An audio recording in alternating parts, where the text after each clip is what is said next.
I rewatched the entirety of Dragons: The Nine Realms 5 years later to answer one question. Was it really that bad? You see, back when the show first released, myself and many others found it to be a low-effort cash grab of the incredible How to Train Your Dragon series, with its cheap animation, weak characters, and blatant copying of the original series. Despite this, however, many others have found enjoyment in the show, and though I don't get why, that's why I'm rewatching the entire show to see if it really was as bad as we all remember, or if we perhaps have treated it just a bit too harshly. So, let's begin. When going into the show leaving all pre-made opinions about it at the door, in order to give it a completely fair chance, the show actually starts off pretty strong with its opening, establishing how everything that happened in the original series has fallen into myth and legend, complemented with some genuinely incredible music that feels like a true evolution to the music from the original series. Hoarding piles of gold? Those stories about dragons that terrorized the Vikings in the northern seas? In fact, the whole opening is very well done. It does a great job introducing you to the premise of the show, and the graphics and lighting look spectacular, which unfortunately I can't say for the rest of the series, especially in later seasons. But to start out, I am very pleasantly surprised. Once we get past the intro, however, the pacing is definitely not something I can praise, at least for these first few episodes, as this is definitely improved upon as the show goes on. Where the cracks really start to show, however, is with the first dragon's introduction. This is a very important moment to nail, and unfortunately, this is one of the show's first major fumbles. The scene starts out trying to make the dragon all mysterious, as it should. However, the behaviour and movements of the dragons are extremely off-putting, and way too human for this to be effective. And speaking of extremely off-putting and far too human, ugh! What is that? Yes, Thunder's model in the show is absolutely terrible in so many ways that it's genuinely impressive how they managed to fumble such an easy design to make look awesome. The proportions are absolutely horrible, and he has absolutely no muscles in his wings. But the biggest problem with this design is its face. It is way too expressive and way too human looking, especially with its gigantic eyebrows. Thunder isn't the only character to have a terrible model, however. Most of the humans' proportions look way too action figure-like in my opinion. And none of the other dragons fit into the How to Train Your Dragon style at all, though Thunder is definitely the worst example of this. Something I've always loved about the original series is that the dragons are wild animals, and are treated as such. And while Thunder isn't super friendly and puppy-like right from the get-go, all it takes is a really poorly done and rushed forbidden friendship rip-off scene for them to instantly be best friends. There is absolutely nothing to the friendship between Tom and Thunder. This wild animal, who has never seen a human in its entire life, is just immediately bonded to Tom for the entire rest of the show, as though they've always been best friends. The core and heart of the original How to Train Your Dragon series is the bond between Hiccup and Toothless, because you see that bond slowly develop as they learn to trust and love each other. And when what should be the core and soul of your story is completely hollow, with no reason to care, no bond to be felt, that can cause the entire thing to come crumbling down. This, aside from the crappy models and designs, is the first real problem with the show so far. The characters are a bit of a mixed bag. Tom comes off as a very generic protagonist. With June, having a character be really into mythology and myths is a great idea for a show like this, but unfortunately, it's executed really poorly with June, especially in later seasons. Present in this dimensional timeline. God, that was cringe. With D'Angelo, having a medic and animal enthusiast is also a great idea for a show like this, except, unlike with June, D'Angelo doesn't make me want to rip my hair out. But Alex is definitely the best character in the show, no questions. She's the only one with any real depth due to her fear of animals and the outdoors. And she's just legitimately funny a lot of the time. It's okay.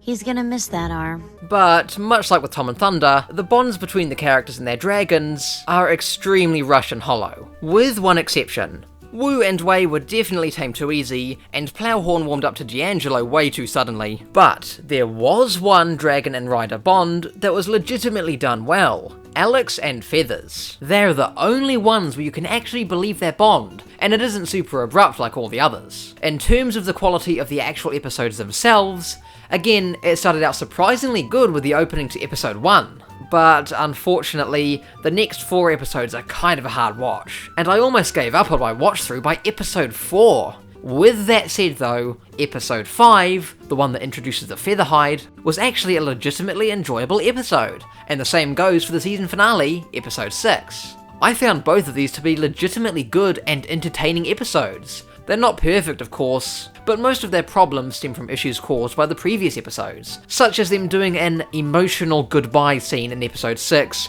that fell completely flat due to the previous episodes building their bonds so poorly.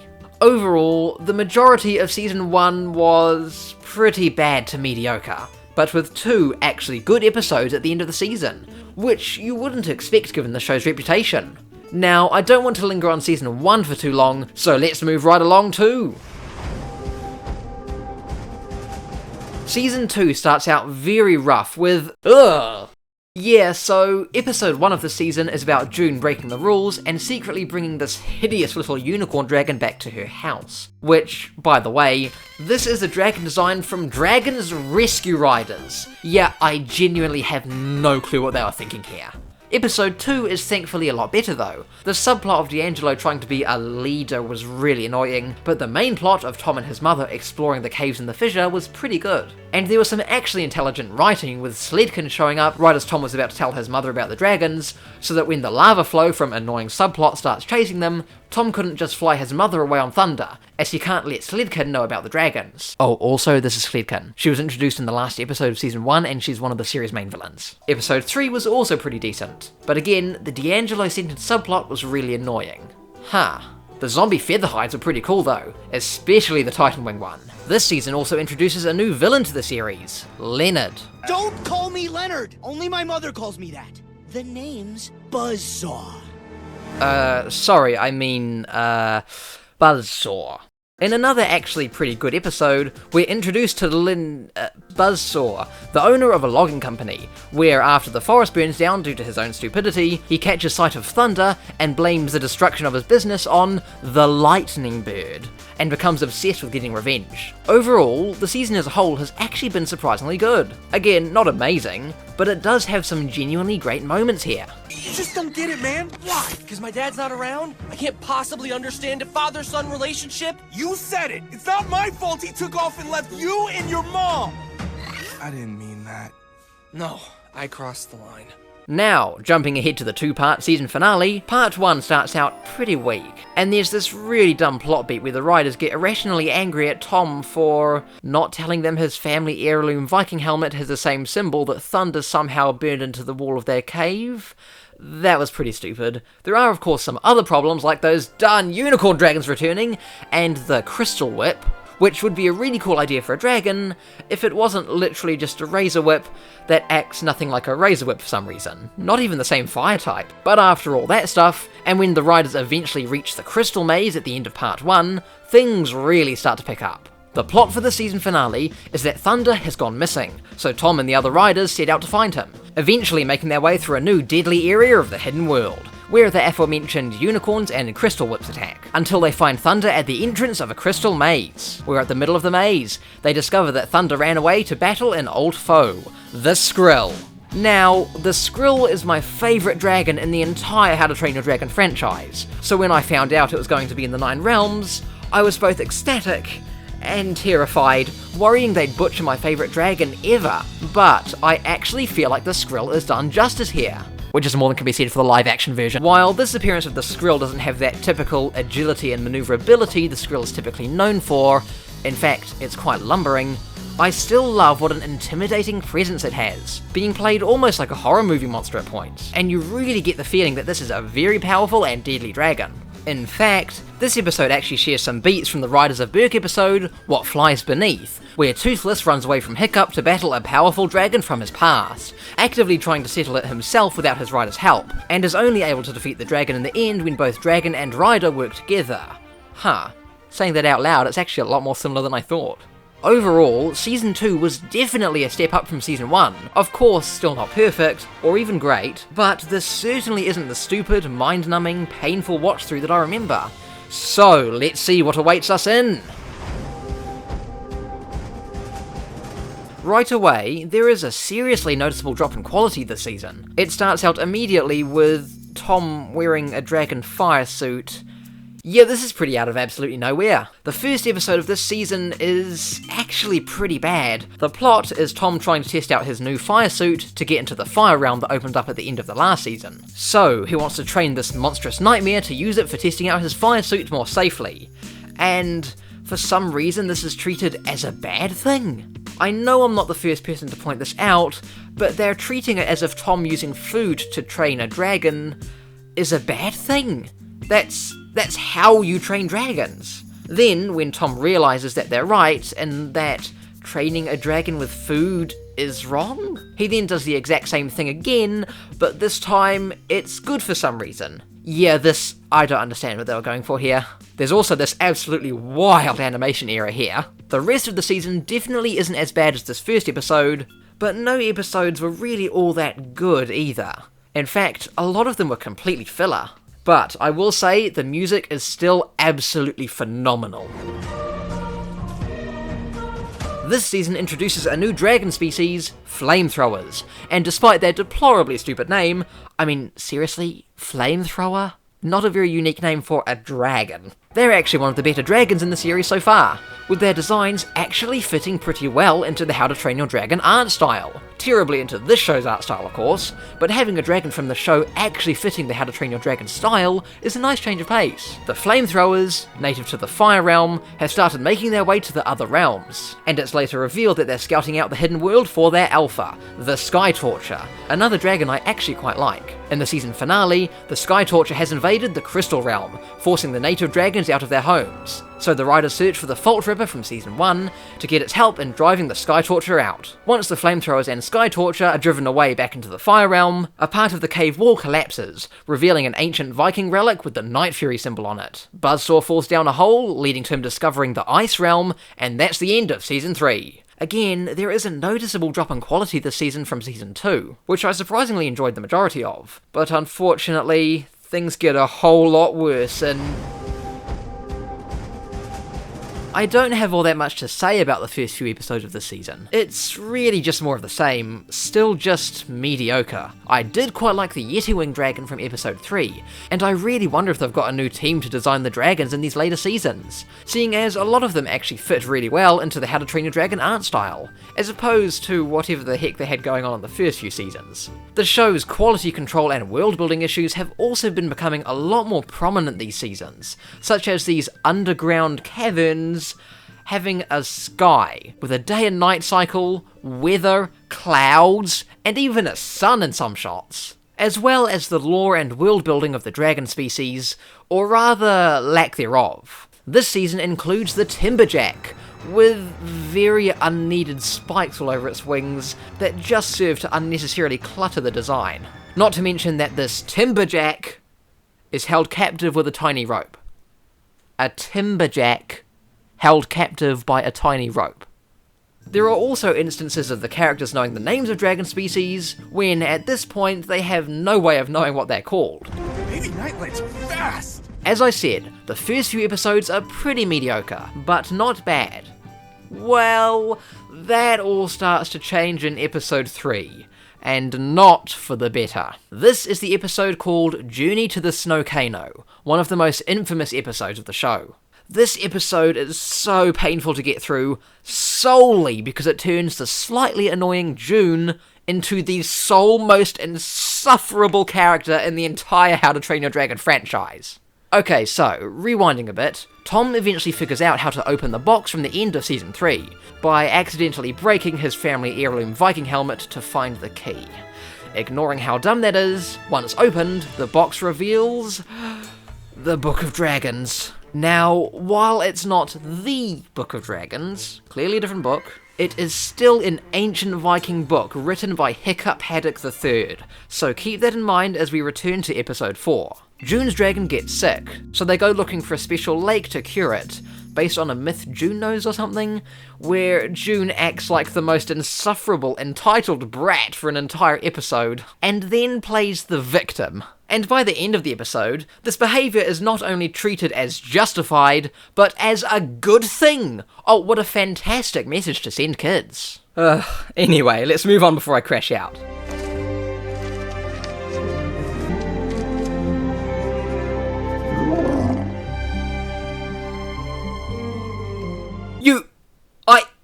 You have got to be kidding me! Did you really just draw over what could quite possibly be the single most priceless ancient artifact to exist in your world? Do you have any idea what you've just done? Yeah, I gotta work on my drawing skills, right? And it's played as a joke. Yeah, okay. You just vandalized something created by a character beloved by millions from the actually good series you're leeching off of. Oh, haha, how hilarious. And believe me, by the end of the season, that book won't be the only part of Hiccup's legacy the show destroys. Just you wait. Unfortunately, things don't get much better for the rest of the season. Episode 4 was alright, except for absolutely everything to do with these cages, but that brings us to the two-part season finale. It starts with Tom and Thunder finding Thunder's baby brother. A small plot point throughout the show has been Tom and Thunder searching for Thunder's family. And... ew... yeah, despite all the characters talking about how adorable the baby is supposed to be, yeah, no, that thing is hideous. The model, proportions, and facial expressions are so uncanny, even more so than Thunder's. They decide to name this little hellspawn Shadow. The ultimate lifeform would never.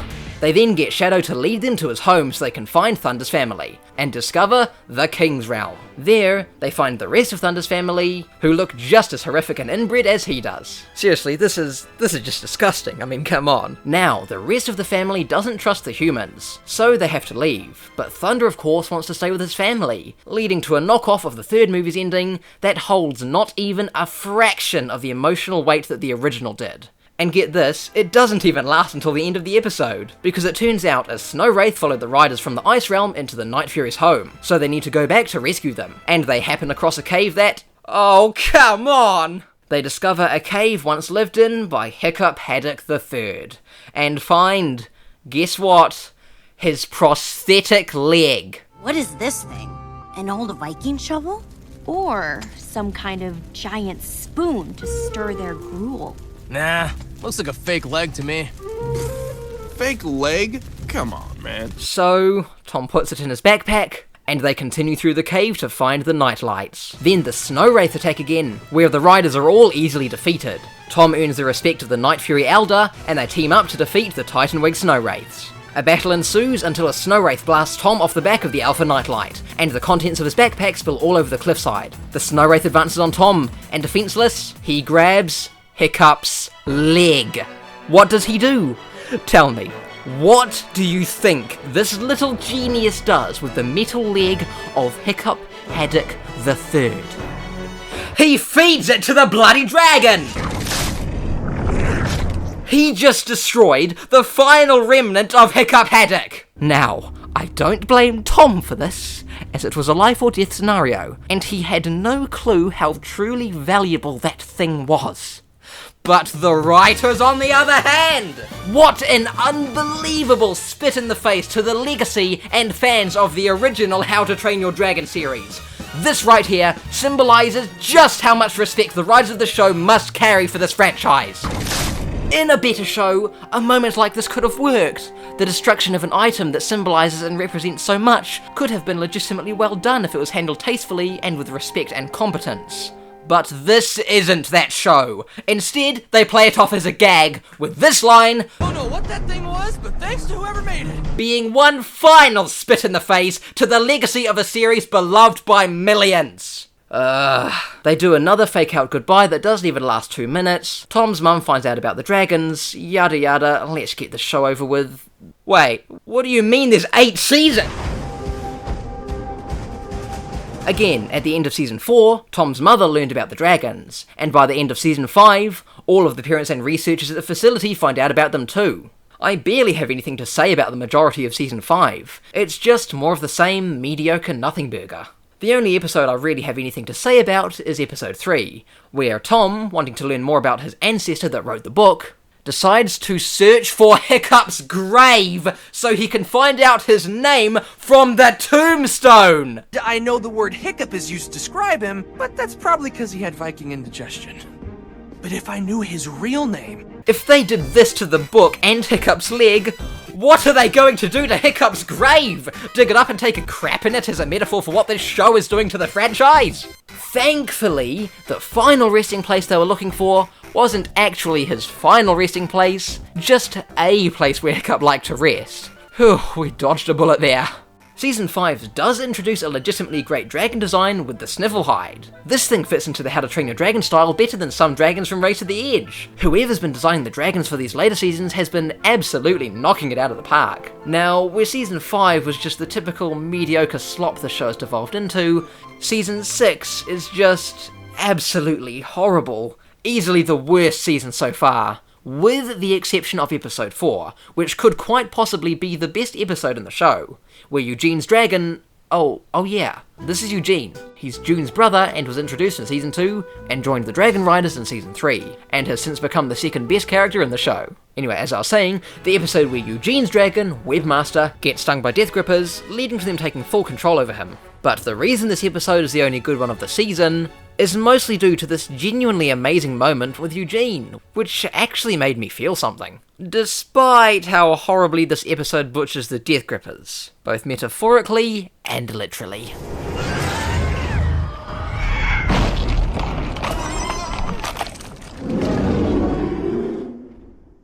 But the rest of the season is seriously painful to get through, especially with episode 5, which has some of the most nonsensical Looney Tunes style nonsense I've ever seen, as well as an extremely aggressive dragon species just letting a human walk up and touch its injured leg. Because that's a great lesson to teach kids. Always approach injured wild animals you find in the woods. But at last, that leads us to the 2 final seasons. And we're not even through the worst of it. Season 7 officially takes the cake for the worst season so far. Episode 1 was alright, with a great conflict between D'Angelo and his dad, except for the fact that at the end of the episode, a hobgobbler fights off his speed stinger. Come on, what is this? And then D'Angelo does his trademark approach an injured aggressive wild animal and touches the speed stinger's injured tail. The speed stinger's injured tail, Not even the season's best episode is completely free from idiotic writing. Episode 2, however, was absolutely agonizingly painful to get through, due entirely to the Tom and June romance plot. Throughout the show, they've been implying this would happen eventually, through actually agonizing scenes such as this. I mean, you know, Dragon Rider stuff, it's fun.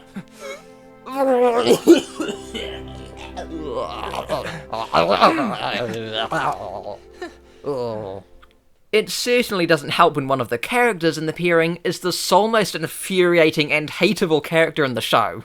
Anyway, they get stuck in a secret love cave together or something and have to escape with the power of love. Hooray, they're a couple now. Absolutely disgusting! Can we move on now? Don't smile at each other. I'm right here. Oh, come on, guys. Plebs, look away. Do you see why Eugene is one of the show's best characters? The next episode is actually pretty enjoyable, but the rest of the season... everything starts to really go downhill, yes, more than usual, in episode 4, where June does a tarot card reading for the Dragon Riders, but the cards say the team is doomed to split up. This causes tension among the group, leading to a whole bunch of drama, all of which is incredibly stupid and painful to watch. And this eventually leads to the team splitting up. From there, the rest of the season is just absolutely painful. Not even the Alex or Eugene-centered episodes were enjoyable. Now, as truly awful as the season was, the season finale is actually really awesome, aside from some of its lore implications. Alright, so, Buzzsaw, after obtaining the Book of Dragons, finds out about a dragon called Jormungandr, the world serpent from Norse mythology, and apex predator of all dragons. This is a really, really awesome concept, except for just one thing. This thing's not much bigger than a typhoomerang! How do you expect us to buy this thing as an apex predator to all dragons when it's not even half the size of a bewilderbeast? And they try to retcon the reasoning for why dragons are afraid of eels to be that they remind the dragons of Jormungandr, which is just insanely moronic. Dragons are afraid of eels because, I don't know, they're poisonous to them? Hello? Absolutely moronic lore retcons aside, the riders have to find Jormungandr before Buzzsaw can take control over it, where they journey to the Dark Realm and mend their broken friendships. In the Dark Realm, they come across a cage built by Hiccup to contain Jormungandr. The cage has an opening mechanism that can only be opened by a dragon with retractable teeth. I actually think that is pretty clever, and very in character for Hiccup. Once they find the cage, Buzzsaw shows up, and has somehow tamed the Sky Torture. Emphasis on somehow, it's never explained. It starts attacking the Dragon Riders, and in a desperate attempt to save them, Thunder frees Jormungandr, which brutally mauls the Sky Torture and escapes free into the hidden world. What a season finale! It ends on a cliffhanger with Jormungandr now free, and well, that leads us to the final season. Season 8 opens immediately with the Riders under attack by Jormungandr, and I will say, despite how dumb it is to say it's the apex predator of all dragons, Jormungandr is actually seriously awesome and threatening. It's not believable as apex predator of all dragons because that's stupid, but it's still believable as an incredibly dangerous threat. This is also thanks to him actually being pretty well animated. When looking for a way to defeat Jormungandr, Tom comes across, oh no! Volker's staff. The staff is what Hiccup used to trap Jormungandr the first time, so Tom takes it. If anything happens to that staff, I swear to God. And tries to use it against Jormungandr to trap him back in the cage. He doesn't fall for it a second time, and then he destroys the bloody staff! Oh my goodness, what is this show's deal? I swear these writers must have some sort of vendetta against the original series or something. At least this time it wasn't Tom's fault. The other writers then show up and they barely make it out alive. The majority of the season is actually pretty good for the most part. There are one or two misses, but surprisingly, the majority is actually really good. And in an actually legitimately great episode, which I was not expecting, Sledkin has gone completely insane, obsessed with finding some gem that she saw in the Book of Dragons, so she kidnaps Plowhorn to lead her to it. The gem she's after is basically the heart of the hidden world, as it powers all dragon sight throughout the realms, a gem that produces oxygen into the hidden world. She then finds the God's Realm to steal the gem, and the music in this scene, oh the music!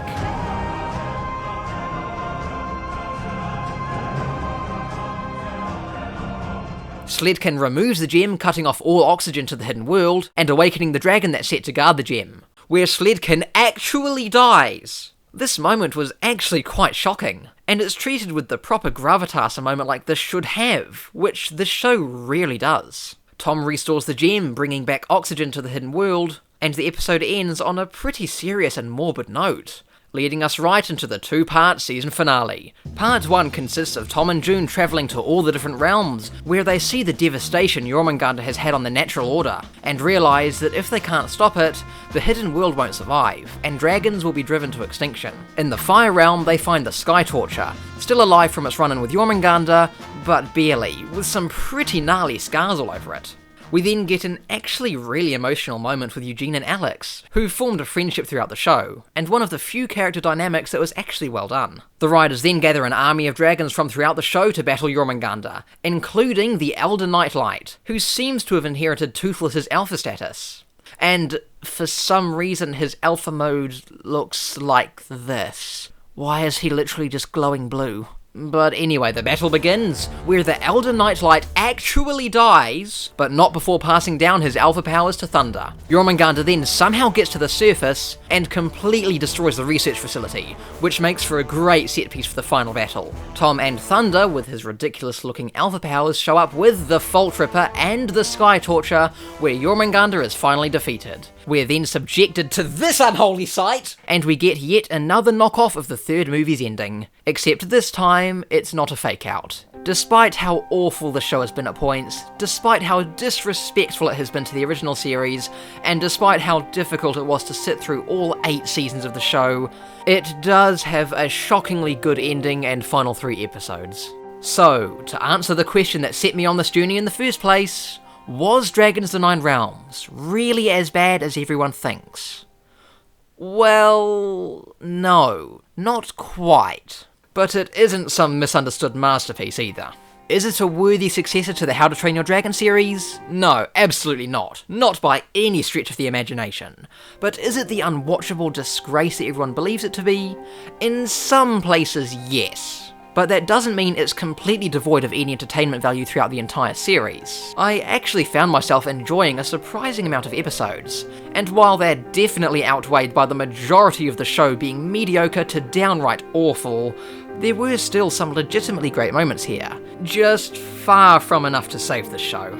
Would I ever recommend to watch the show? No, absolutely not. The little bit of good is completely outweighed by just how much bad there is. But you wouldn't think the show had any good with the way most people talk about it. So no, Dragons: The Nine Realms isn't quite as bad as most of us remember, but it's not all that much better either. There were some truly incredible concepts here that could have made for a legitimately incredible successor and continuation to the How to Train Your Dragon series, but it's clear that that's just not what the studio wanted. And that's a right shame.